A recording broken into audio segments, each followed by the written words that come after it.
মাঝে মাঝে জীবন আমাদের এমন এক প্রান্তে এনে দাঁড় করায় যেখানে চারপাশটা হঠাৎ খুব অচেনা মনে হয় সামনে কেবল ঘন অন্ধকার আর পেছনে শক্ত দেয়াল, যাওয়ার আর কোনো পথ নেই।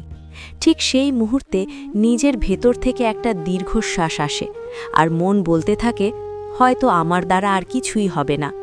কিন্তু সত্যি কি তাই?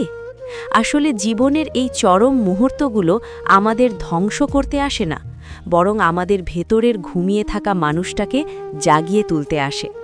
প্রকৃতিতে যেমন রাতের গভীর অন্ধকারের পরেই ভোরের আলো ফোটে, মানুষের জীবনেও এই কঠিন সময়টা হলো সেই ভোরের আগের অন্ধকার।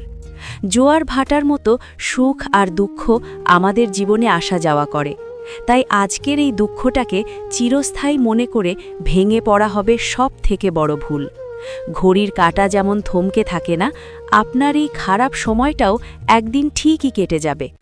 আমরা অনেকেই অতীতের ভুল নিয়ে পড়ে থাকি অথবা ভবিষ্যতের দুশ্চিন্তায় বর্তমানকে বিষিয়ে তুলি। কিন্তু সত্য এটাই যে আমাদের হাতে আছে কেবল আজকের এই মুহূর্তটি। অতীতকে আমরা বদলাতে পারবো না, আর ভবিষ্যৎ আমাদের হাতে নেই। তাই আজকের এই দিনটিকে যদি আমরা সর্বোচ্চ শক্তি দিয়ে কাজে লাগাতে পারি, তবে আগামীকালের সফলতার ভিত্তিটা আজই তৈরি হয়ে যাবে। অন্যরা আপনার সম্পর্কে কি ভাবছে বা আপনার খারাপ সময় কে পাশে নেই তা নিয়ে মন খারাপ করা বৃথা। মানুষ কেবল আপনার সাফল্যকে তালি দেবে, আপনার রক্তজল করা পরিশ্রম কেউ দেখবে না। তাই লড়াইটা যখন আপনার একার, তখন জেতার জেদটাও আপনার একারই হতে হবে। নিজের ওপর বিশ্বাস হারাবেন না, কারণ পৃথিবীর কোনো শক্তি আপনাকে ততক্ষণ হারাতে পারবে না যতক্ষণ না আপনি নিজে হার মেনে নিচ্ছেন। মনে রাখবেন, হীরা যত বেশি ঘর্ষণের শিকার হয় তার উজ্জ্বলতা তত বাড়ে। আপনার এই কঠিন সময়টাই আসলে আপনাকে আগামীর এক উজ্জ্বল নক্ষত্র হিসেবে গড়ে তুলছে।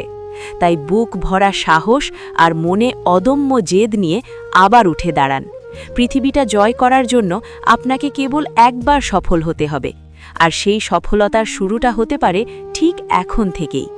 হার মানবেন না, কারণ আপনার গল্পের সেরা অংশটা লেখা এখনও বাকি।